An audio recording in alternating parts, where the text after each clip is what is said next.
મરદના દીકરા હોય ને તો તમારે તમારું ફ્રસ્ટ્રેશન જેનો રોડ શો છે ને એની ગાડી રોકી અને એની સામે વિરોધ નોંધી અને કાઢવો જોઈએ. એક નાદાન બાળક ઉપર તમારી સિંઘમગીરી જાડી અને તમે તમારું ફ્રસ્ટ્રેશન કાઢી અને તમે સાબિત શું કરવા માંગો છો? આ તો વાળ પકડી અને ઢીકા મૂકી ગઈ છે.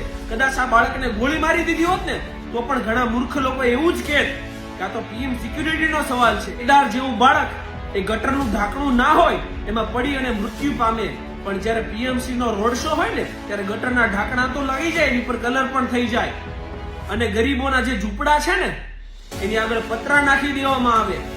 એક સાચો નેતા એને કહેવાય જે ગરીબી દૂર કરે.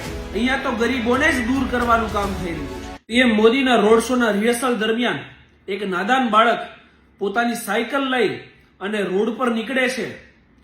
એક ફ્રસ્ટ્રેટેડ પીએસઆઈ દ્વારા એ નાદાન બાળકને સમજાવવાને બદલે એના વાળ પકડી અને એની સાથે ગાળી ગલોચ કરી અને એને મોઢા ઉપર મુક્કા મારવામાં આવે છે. ત્યારે આપણને સિસ્ટમની ક્રૂરતા નથી સમજાતી મિત્રો. મને અહીંયા એ નથી સમજાતું કે જે વ્યક્તિ મારા વોટથી નેતા બને છે, મારા ટેક્સના પૈસામાંથી જે વ્યક્તિનો રોડ શો થાય છે, એ જ રોડ શો દરમિયાન જો મારો છોકરો એ સાયકલ લઈને નીકળે છે, એ બિચારો નાદાન છે, એને પ્રોટોકોલ નથી સમજાવવાના તો એને પ્રેમથી સમજાવવાને બદલે એની ઉપર પોતાનું ફ્રસ્ટ્રેશન કાઢવામાં આવે છે. હું અહીંયા એ વસ્તુ સ્વાભાવિકપણે સમજી શકું છું કે 7-7 દિવસથી તમે પીએમને સિક્યુરિટીને લઈને, બંદોબસ્તને લઈને કામમાં વ્યસ્ત હોય, પોલીસ સ્ટેશનનું તમને કામ હોય, એના કારણે તમને ફ્રસ્ટ્રેશન થયું હોય.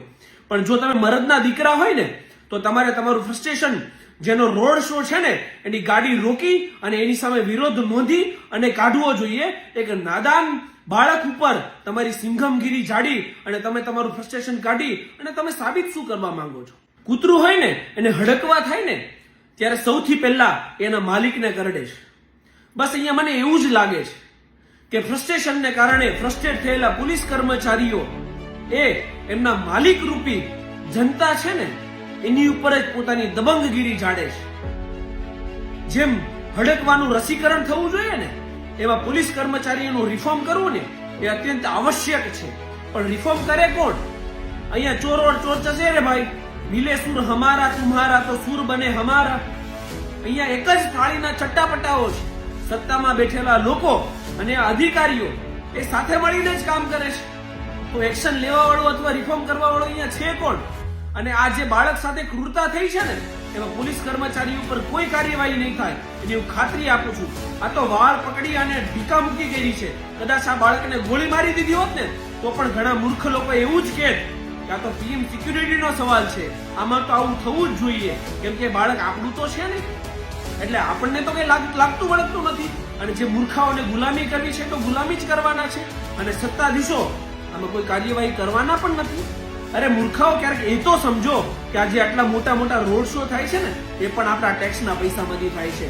અને મેં કરીબ આંકડો જાણ્યો ને તો ઓહો 33 કરોડ રૂપિયા એ આપણા ટેક્સના પૈસાના આ રોડ શો પાછળ બગડે છે. 33 કરોડ આ ઓફિશિયલ આંકડો છે.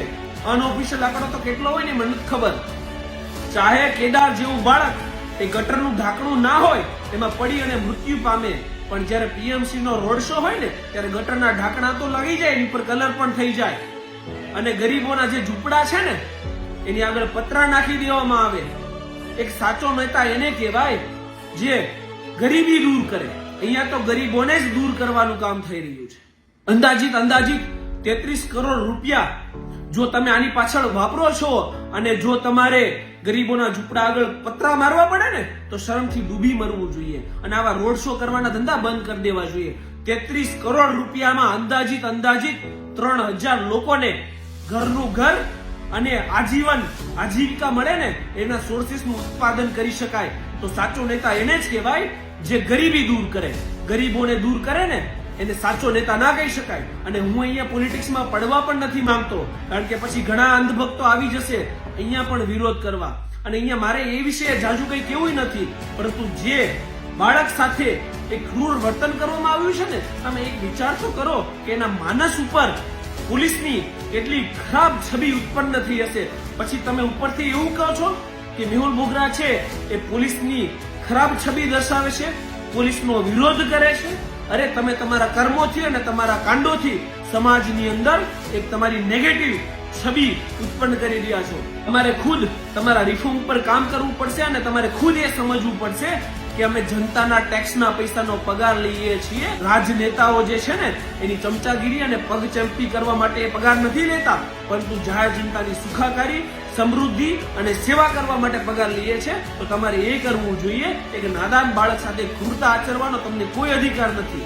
ચાહે સત્તા પક્ષમાં બેઠેલા ચોરો એ કોઈ પ્રોસેસ કરે કે ના કરે, પરંતુ આ સંતાનના પિતાને જો ન્યાયિક કાર્યવાહી કરવી હોય, 1-1.5 વર્ષ કોર્ટમાં લડવાની ક્ષમતા ધરાવતા હોય અને સમાધાન ના કરવું હોય તો મેયર બોગરાની ઓફિસ પૂજન પ્લાઝા યોગી ચોક ખાતે છે.